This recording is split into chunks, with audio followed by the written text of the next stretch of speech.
Hello and welcome to Harlan Sweet's vacuum-based prediction for where set 9 is going to look. And I just mocked up a tier list. Again, like none of this really all aligns. We've still got like 90 cards or something from the point of this recording to be announced. And, you know, if a card like Mr. Smee, Along Came Zeus, Be Prepared is announced, any of those things announced, it could change this completely and the tier list could completely look different. You know, what beats what cards are played, all changes. But right now, because it's Friday and I'm pretty sure people would like these sort of tier predictions so they can start seeing what cards they need to collect, I kind of mocked together one that I think it's sort of looking at. Of course, I just think about Lorcana a lot. I think about what beats what's good against what cards are needed to make a healthy game. And on top of that, you know, I've managed to get some games in as well.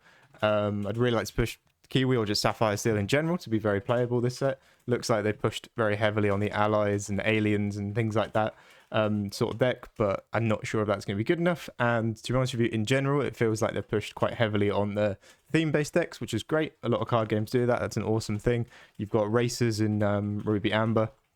And on top of that, you've got Anna and Elsa in blue and purple. You've got like pirates in Emerald Steel, and there's those, and like Cherna dogs, or I guess it's just called dogs now, the Lady and the Tramp stuff in yellow green. So you've just got loads of little things there that are all theme based and should be, you just have to build. Oh, if I'm building a Lady and the Tramp deck, I only need to buy Lady and the Tramp cards.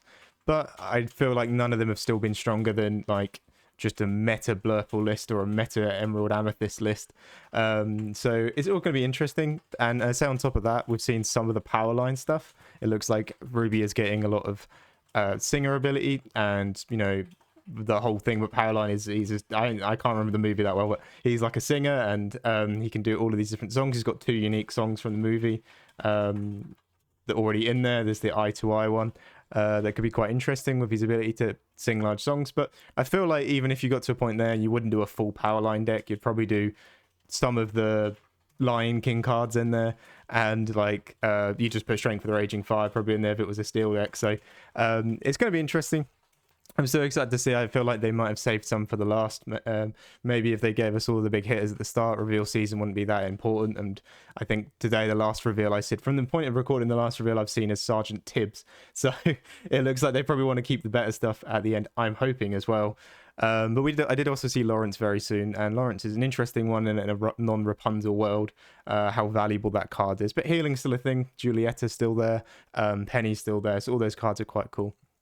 But from what I've seen, it's going to be the thing of, you know, a DLC event, a bigger event, you're going to have to do 2 days now worth of Swiss. I can't even remember how many rounds it goes up to. I think it's something ridiculous, like 12. And you're going to want the decks the most consistent. Some decks that just high roll into great fun are going to do well, but something that's just a very consistent powerhouse of what it does is going to win that. And right now, Sapphire Amethyst, Blurple, and GP Emerald Amethyst both look very strong and consistent in what they do.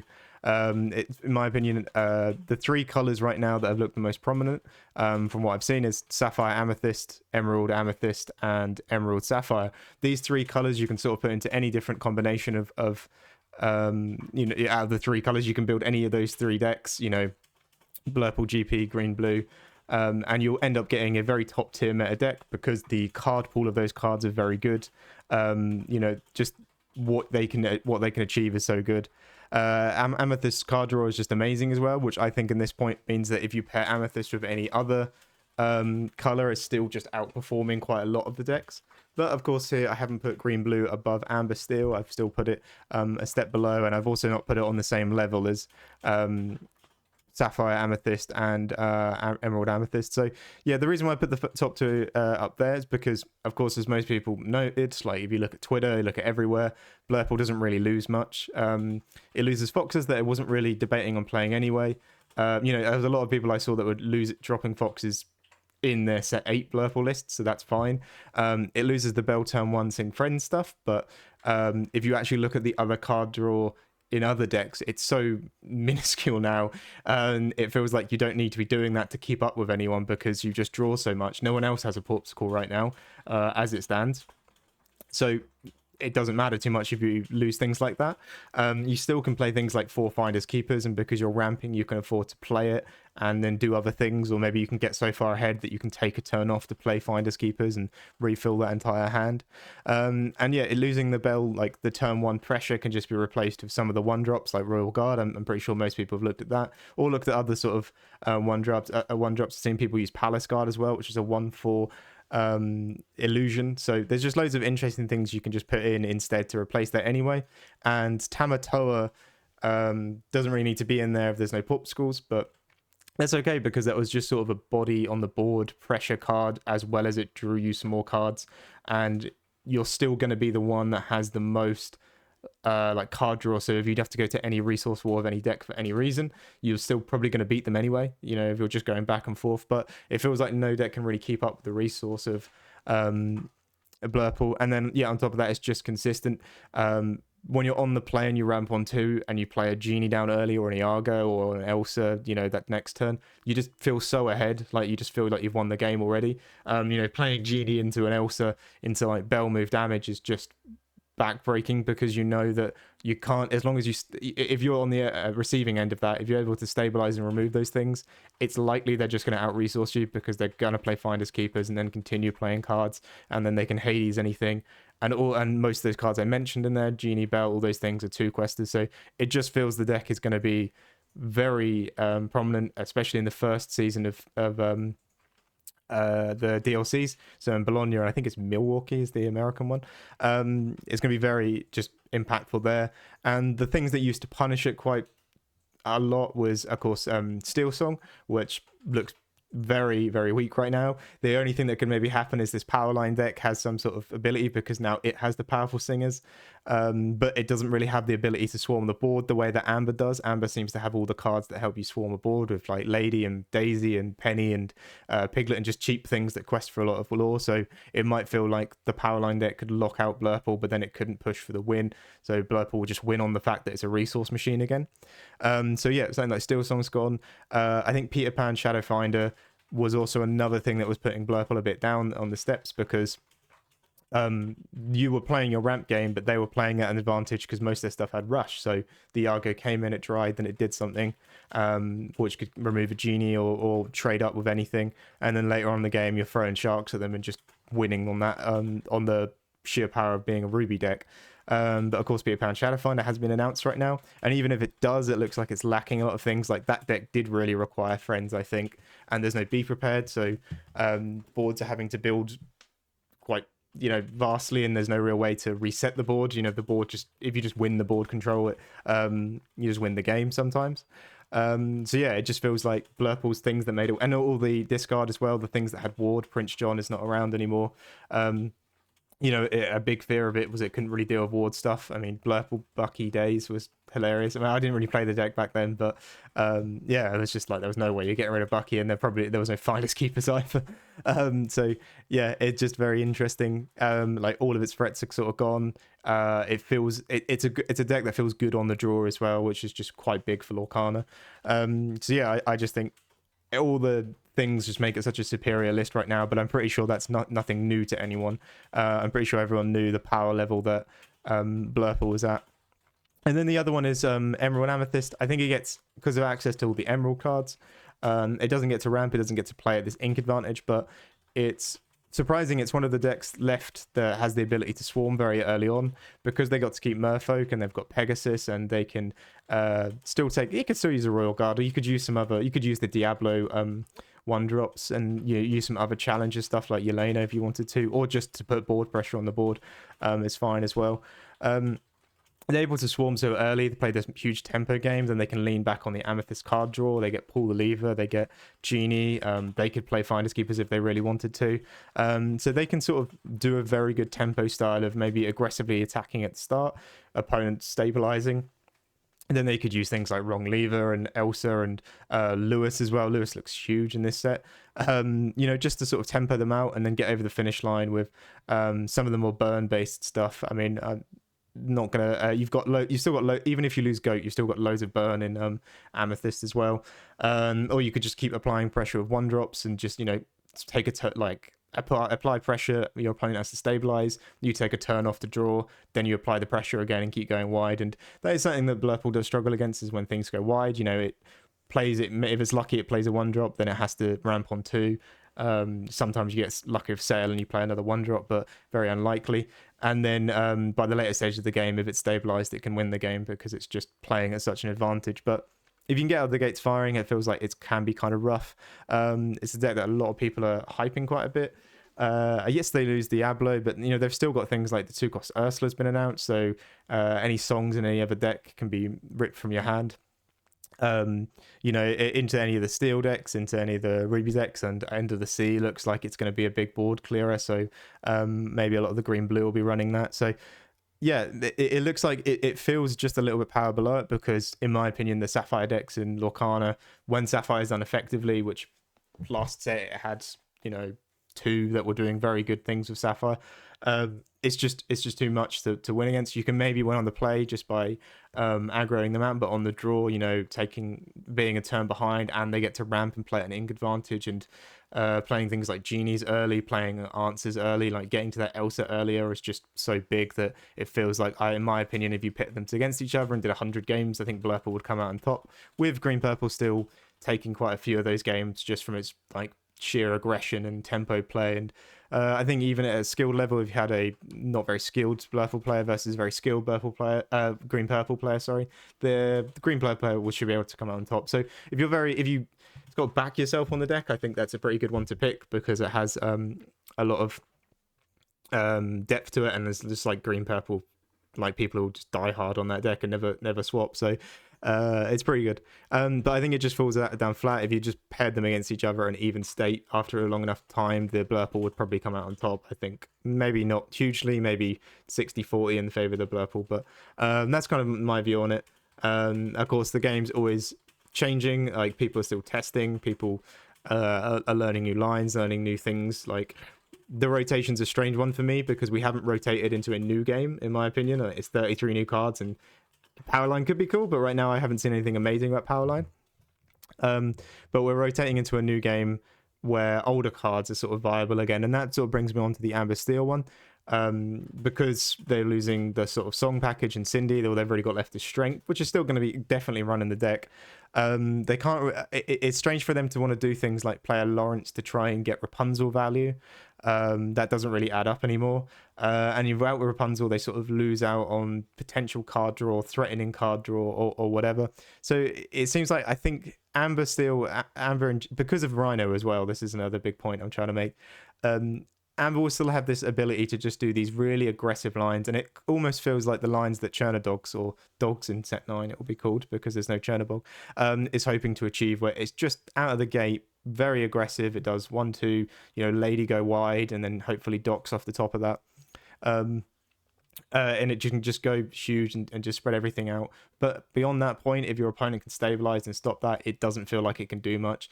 And then going into the later stages, if you're against sort of a deck that had a Calhoun in it, so maybe an Amethyst Steel, it's sort of just going to fall a bit behind, because they're just going to resource you, they're going to slow you down, they're going to be able to get on top of the matchup a lot easier. But there's so much that they could still announce for that. If there was a Zeus announced, they don't have much to sing. I think they've got the Troubadour to sing it, which would be good, but play Troubadour, sing Zeus is going to hurt your hand quite a bit. If you don't have the threat of maybe the Troubadour runs in and Rapunzel heals it, and even still it's only going to get 2 card draw.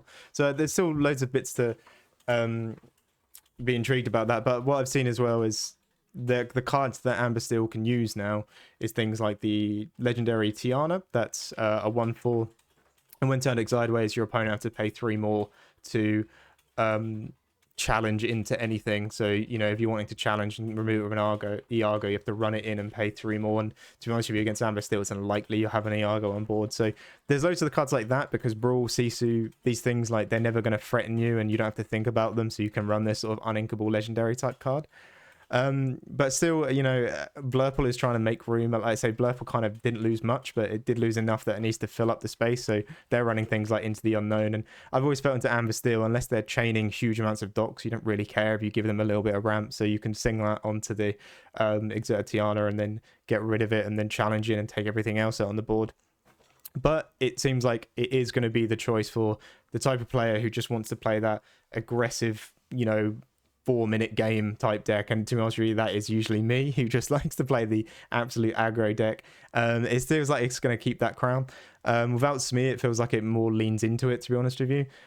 Just leaning into mass amounts of 2-questers and just getting as wide as you can and being as obnoxious as you can and as quick as you can. I think what really helped that, in my opinion, I've chatted to a couple of people about that. They mentioned that I like to play the Ursula and the Zeus package in set 8, where, you know, you build up the board, maybe you go Daisy, Ursula, Sing, Zeus, and then play Lady and play Piglet, and, you know, you've taken their Genie, their Belle, whatever the board, and everything gets a bit more turns of questing. But others wanted to play the Cinderella, build up the board, then sing Strength, because you probably have 4 characters, and then you full quest it, which is completely fine, and that's something you can still fairly do in this game. It's just going to take you one more turn because you won't have a Cinderella to sing Strength, but you will have your 3-drop that can sing Strength. So maybe that will be your Tiana's job or something, or your Lady's job to do that. So it feels like Amethyst is still going to be, in my opinion, it has such a massive 2-questers, and then it has things like Rhino that are just going to be a nightmare and stick on the board, that it can be that aggressive one-liner 4-minute stay at fort and can maybe win the game before lunch type deck.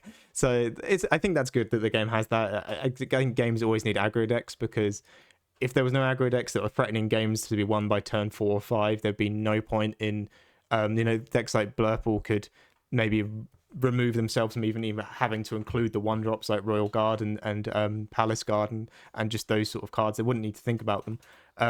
But because there are decks that can be quite quick, and the Emerald Amethyst as well, to be honest with you, it's a tempo deck, but it can just lean into be the aggressive tempo if it wants to. It makes people think, and makes people have to deck build, and they can't just have a flat, right, I only have to worry about mid-range and control decks. Like, they have to think about everything. So I think it definitely has a shot in there. Of course, Steel Song with Beyond the Horizon, I don't really have much belief in that. Mainly because they attacked a lot of this. Well, they didn't attack them, this rotation, but a lot of the singers that would be able to set up to do an effective Beyond the Horizon feels a little bit weaker. You've got the Troubadour, I think, still, but that's really about it. Maybe you can get a nice shift Rhino into Lady and to sing it, but then at that point I feel like you'd want to be questing with a lot of these things rather than singing it, and 3 card draw isn't really enough to refill the hand.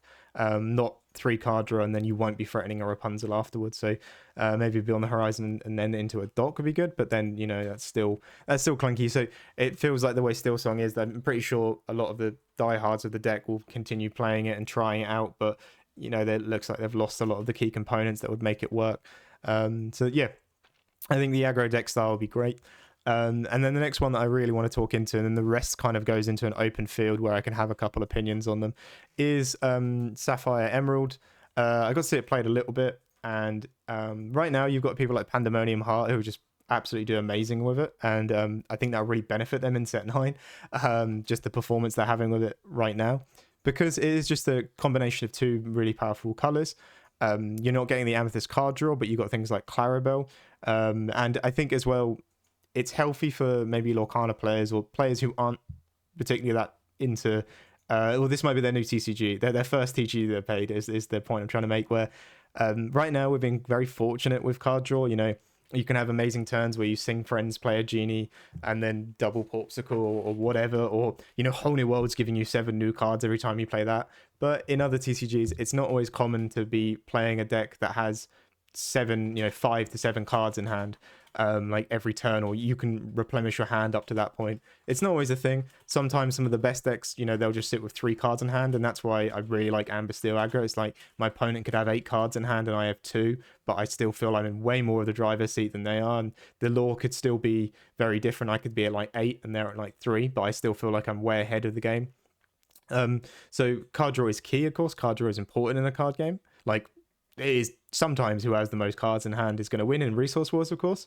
But, you know, we're going to maybe go into the mode where you won't have like a ton of cards in hand, and it's just going to feel very different. And I think, especially in a lot of the moments with the Emerald Sapphire, there might be points where, you know, if you're ramping into a Clarabelle versus a deck that isn't drawing a lot of cards, you're not going to get much benefit from it. And a lot of the Emerald Sapphire is, you know, it doesn't, the Sapphire Emerald will just not be a lot of card draw, but there'll be a lot of cycling in there. They've still got things like Visions of the Future to find more cards, and they still get all the obnoxious things that Emerald can do to disrupt you, you know, just by like playing a big Basil or something like that. It's very hard body to remove, and it's going to be attacking your opponent's hand. And like it adds to my point of, if we're playing with decks that have smaller hand sizes, you're attacking a hand to make it even smaller, so the options they have are even less.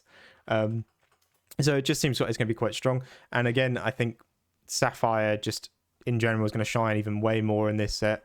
Just being able to ramp and throw bigger bodies on the board and just be playing that ink advantage. Not having the access to the genie in there is kind of a bit not great, but I felt Lewis looks like a very strong answer to the genie. And if not, just 4xing it and just utterly disrupting a board and maybe taking a game to the later stages, where I think maybe Emerald Sapphire could win that matchup if it got to the later stages. So yeah, I think that's not far off it. I haven't seen too much on it and too much faith in it because I'm still in a set 8 mindset, but the game should completely change by set 9. And as much as I want cards like Be Prepared and things like that back, if they bring them back, we will be very much in the likelihood of just playing set 8, continuing on with some cards missing and some decks dying. So if you want Be Prepared back, it's like, in my head, I feel like you have to bring back Rapunzel and Smee. Otherwise, it's like, we're just going to kill Steel Song and Amber Steel, but Ruby Sapphire still gets to do its thing. Oh, Ruby Amethyst, sorry, still gets to do its thing. So yeah, I think that's all interesting. It really depends on these last few reveals, but we're having fun with a tier list that's in a vacuum, so that'll be good. Amethyst Steel, I kind of put it on there. I haven't seen too many lists, but the reason why Amethyst Steel, in my opinion, has always sticked around in the meta is I don't think it's ever been tier 1 or been like the best deck to play. But it's two very consistent things. Amethyst is just consistent card draw. It is the consistent color. So, like I say, pairing anything with Amethyst usually gives you fairly good results. And Steel is removal. As much as they're getting rid of Let the Storm or Zeus, you've still got Fire the Cannons. You've still got Strength of Raging Fire. You've still got things like Twin Fire, Dump Truck if you want it. You got loads of different cards you can just throw in there to just be like, hey, and I actually do removal. And I draw cards that draw me more removal. So, just those two paired together just feels very consistent, and it feels like it at least deserves a space on here. It in my opinion, has never been the most fun deck to play.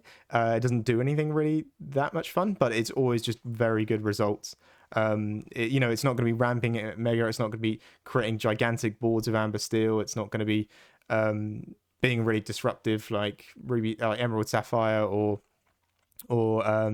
Amethyst Emerald, but it's going to be very good at what it does, I think. And it's still just looking at the colors just from a distance, you can just say there's two ones that you pair together and you'll get results with. And it moves on to the last one, is Amethyst Ruby. It just feels like the payoff of picking Ruby over Sapphire, so picking RP over Blurple just doesn't feel correct right now. You get the red removal, which is great. You might have, like, right now it's only Beaking Undisputed that looks very powerful for the deck, but it's that's a strange one because as long as people just remember how to play around it, I'll just play a Teeper or a 1-drop and I can just beat that. It doesn't really do that many great things, so I think that one falls behind a little bit, but Ruby should be getting good cards. It just does in general. Pairing it with Amethyst as well, having the Powerline Singer cards, I don't know really what they're going to sing. Like Pirate's Life is a pretty cool card, but it's always been that sort of like cherry on the top type card. It doesn't win you the game. It's like after you've Be Prepared them and after you've slammed some Sisus down and done all those things and brawled a bunch of their stuff, you could be like, and I'll sing Pirate's Life to lock you out of the game completely because I'm now going to take 2 lore from your lead. So yeah, I think it's going to be good. I think as well the Ruby Amethyst players will just continue to playing it. Again, it goes under the same Amethyst Steel sort of ruling. It's removal compared with good consistent card draw, so why would those two things not work? They've always worked, and that's why everyone's always said, oh, why doesn't the deck die? Because it's just those two things paired together, because each color represents one thing. Sapphire is the ramp, and it has other aspects to it as well. Amethyst is like just card draw and just decent bodies, and just it will make sure you do all your lines every game. Steel's removal and those things. So Ruby is the big stronger removal, a bit more expensive, so pairing those two together would always give you some sort of results. But in my opinion, Blurple's got Belle, it's got Elsa, it's got Hades. You've got removal in there, and you're playing everything at an ink advantage, and you're probably going to be able to play cards like Finders Keepers just more effectively. So I just think, yeah, it sort of lingers down there, maybe at the end of A tier. I'm pretty sure after this video I'm going to log off and check the spoiler chat for one of the Discords and notice that there's some new card that changes all of these opinions, which is great. But going to the last few, like I mentioned about Sapphire Steel, that's the first one I tested. Like I got a good few hours in playing that against my friend, and it feels fine. It feels kind of really, the biggest impact feels like right now for steel decks, like your turn 2, it just doesn't feel like you do much. You play a Calhoun that gets ultimately played around by about 90% of the player base, and then into a bunch of matchups you can't even use it. So if you go into a deck that's heavy on evasion, you know, they'll just won't play something or turn something sideways that doesn't have evasion and just quest you out there. Other decks, like they're just going to, like if you play into Blurple, they're going to jump it and then play like a Scrooge and Iago or Bell or something that just outstats it anyway. So, and then on top of that, you'd have got no Smee, so you might play Tipo just to get the ramp advantage, but then you kind of really hit your hand hard because you aren't using Amethyst, so you can't really draw that much. There are a few other 2-drops you could try in there, like Nathaniel Flint. I don't think it's great because the minute people realize that card's in the meta, they're just like, great, I won't play a 1-drop because then you can't damage it by playing a dump truck or fire the cannons, and then you don't get your 2-drop. So it, to be honest with you, one of the most powerful things in Steel was always that it had Smee, and I get it if they don't want to make these staple cards like that, but give us something else then, because there's really not much else you can do on turn 2. And it feels like when I played it, it felt like the deck was very weighted at turn 3, and you'll go to turn 3 of about a billion options, and none of them feel amazing because your turn 2 was so tempo low. So yeah, it feels in a strange spot, but I will say though, after all the testing, and I changed a couple of things around on the list, Alice Pluto is still just very much a powerhouse. If you could, sometimes I just spend those turn 1 and turn 2 just trying to clean the board by playing Fire the Cannons out, or trading things in, like questing and hoping they trade up, just so I can get the Alice Pluto down. And using cards like Lady Cluck's been pretty good because that's sort of doing a thing that Cogsworth would do. It would like protect the board. Playing Baymax on top, Captain Amelia seemed pretty good. She's like a baby Cogsworth, you know, as long as she's on the board, everything gets resist 1 on your opponent's turn. So Alice Pluto felt very strong. It felt like he could very much beat the Amber Steel and maybe the Purple Steel. Into the top 2 there though, it felt like it doesn't really have too much of a game. Calhoun is probably the best time to play against is Emerald Amethyst, but like I say, they're just going to go, I'll just play Pegasus then, and get to a Genie and just outquest you that way, and then Ursula take out your strength or whatever, so you can't do anything to my Genie. So it doesn't feel too great. On the play though, Kiwi still feels pretty solid. You could just aggro a lot of these decks and just ward up. In the later stages of the game, you know, top deck and Alice, ward up a Gantu, and you win the game. And it kind of adds to the point of, it feels like a lot of people's card draw has been affected in this format, where card draw is just a lot more of a, like, it's a commodity. Like people don't have a million of it. You can still do a lot of scrying, I think, but that's only really in Sapphire. It just feels like for them to get to the answers a little bit harder. So when you top deck a Gantu later on, you play it, it feels a lot more safer and a lot more comfortable that it's going to stick that turn, even without the Alice ward. So that's pretty good. So yeah, it felt finally playable. And of course, that's only like a day of testing. I think maybe, and not all the cards out as well. So maybe there's a place for that to rise into being an A tier deck. I cannot see it going into S tier really. Just already from the foundation of what Blurple and Emerald Amethyst can do. But yeah, even with the new cards, like the Jasmine seems pretty good, seems pretty interesting, but at this point they could maybe just double Genie and outrace you and win the game that way. So yeah, it seems very good. I think if I had to pick between Smee or Cogsworth, I'd probably say Cogsworth as well. Even complaining about how we missed 2-drop too much, just because that resist just maths up so much. And also no Be Prepared announced, so boards are just building up, and just being able to change the maths on the board would be great. You know, if I could just ramp onto Pluto, Cogsworth, and then just play stuff after that, would just be amazing. So yeah, it's interesting, and I think a lot of people are going to cook with the allies stuff. I think Jasmine's kind of cool as well. So yeah, that one just needs to be put in the oven for a bit more cooking, I think. And the rest of the color combos there, there's nothing really there that I could say jumps out. Of course, we know that Emerald Steel has the pirates thing. That's kind of quirky and cool. Ruby Sapphire just feels fairly unplayable, and I've not noticed many people want to put much time on it besides the diehards that don't want to feel invalidated for how much money they spent on it.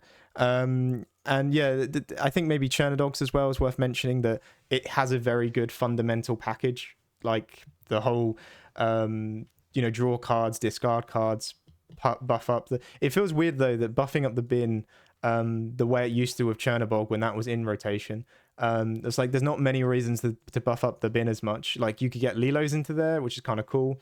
But yeah, and then you can get things back with your lady or 5-drop one. But yeah, it just feels kind of strange that that was such a very important thing that you could do, was get things in there. And it always, whenever I played against Churn Dogs, it always frightened me to attack into board, because I'd make sure that, you know, they couldn't, their questing turning sideways, getting their lore, you remove it, you say I hope they gas out, but eventually they might just play a 9-9 on board. That's going to just completely ruin you if they ever get that down. So now it's like, yeah, and they might get a couple of those daisies back, or the Lilo will probably recycle. It just feels a bit strange, but I think that's definitely worth mentioning. It's pretty good. I don't think it gets any more support in the set. Like, it's not going to get a new lady or a tramp card, but we'll see. And then the rest of the things I think are very much in the realm of being tested.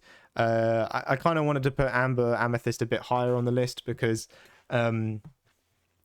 it's paired with Amethyst, and it's just going to be the day one aggro deck that probably catches everyone off guard. You know, everyone's playing their fully meta Blurple and Emerald Amethyst, and a lot of people are just going to bring Amber Amethyst hyper aggro and just aggro out the first day and probably win the first regional or something like that. So yeah, I felt like that could be a bit higher on the list, but I hadn't seen a lot of people playing it really. But yeah, that's really all I have to say. The bottom two, I put the three, I put the C tier.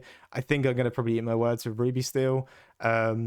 I think, I don't know, people have faith in it. It's the two removal colors paired together. It just never feels right to me that those two would be put together, because they're both doing the same thing. So instead of being like, I'm going to get removal and I'm going to get ramp, or I'm going to get removal and I'm going to get discard and something like that, it's I'm going to put two removal colors together, and that's what they do. So yeah, it's very interesting, but they've always put cards in there that sort of work for that archetype. And green red, I kind of wanted to put that higher, but I don't know, Diablo's gone. That big really cool discard shark deck looked good, but then they sort of cut it. It could kind of cool the power line stuff, and then you can maybe put sharks in there as well. So I just hadn't seen many people play it. I'm pretty sure there is something there if people want to investigate it, but I haven't seen much of it played. And then puppies, I don't know. Puppies is probably going to be right. It just feels like, why not play Churner Dogs or Dogs, or play Amber Steel Aggro over Puppies, I think kind of is where my head is at, is why I put it down there so low. And it kind of has a really bad card draw issue, whereas Dogs and Amber Steel have some card draw built in there. But the cards just are worth mentioning as well. Like, I keep saying about the power line cards, like singing that high and having a pretty good shift target when they haven't announced many good shift targets. The Maxine card, the Roxanne thing, I think it's called, card looked pretty good as well.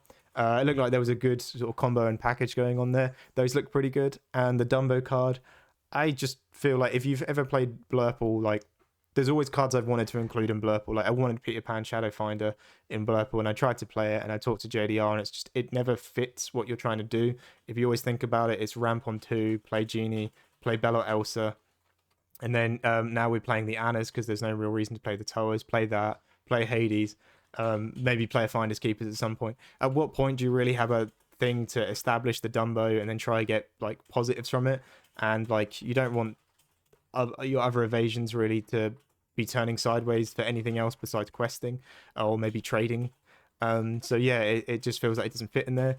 But I've seen a lot of it fit into the Emerald Amethyst, where you can just buff up things like Pegasus. Like, Pegasus is basically the perfect card to pair with Dumbo, so it has some viability. I just don't think it's as scary. Like, I see a lot of people saying almost they're going to quit the game over it, and it reminds me of Jafar Wheel back in whatever set that came out in. It's just not that scary really. I don't think it's that impactful to the game. It's just sort of, it's a pretty cool card. It's pretty well statted. I'm pretty sure when everything comes out, we're going to see it get played a lot, and it's going to find homes in some people's lists. But I wouldn't get too worried about it. I think overall is what's going to be dominating top cuts is like the aggro decks are going to be there, but the blurples are just going to be really in there at the top cuts. And then maybe what wins a DLC might be similar to what happened last time in Atlanta, where a deck that no one really thought about, which was the Amber Amethyst Cinderella stepmothery deck thing, won it, didn't it? The Mufasa-y thing. We could see one of those just walking in and winning it, and it'll make the entire community go, oh wait, we should probably think about that. But for now, like, for me, and I'm never particularly one for theory crafting a brand new deck straight off the bat. I think a lot of people get excited about that and enjoy it, but for me, I'll just play what looks like the most consistent and strongest things just to try get the best results. Not try and crack the meta too much. But those are all my thoughts on it. Like I say, I'm going to click stop recording now, and I'm probably going to see a brand new reveal that changes all of this and makes none of it relevant. But thank you for watching.